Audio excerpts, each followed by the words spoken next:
ni marufuku Muislamu kupokea chakula ambacho ni sherehe ya Manasara au Mayahudi siku hiyo. Katika jumla ya sherehe zao mpaka chakula wamekuletea wewe, na wewe wajua.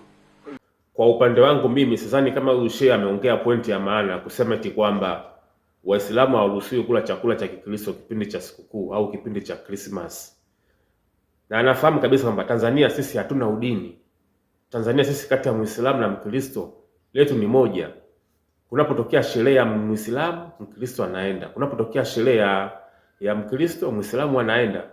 Sasa leo hii unavyosema eti kwamba Muislamu haruhusiwi kula chakula cha Kikristo kwenye kipindi cha sherehe kama hivyo, unakuwa unakosea. Yaani unakuwa unatengeneza matabaka kati ya Waislamu na Wakristo.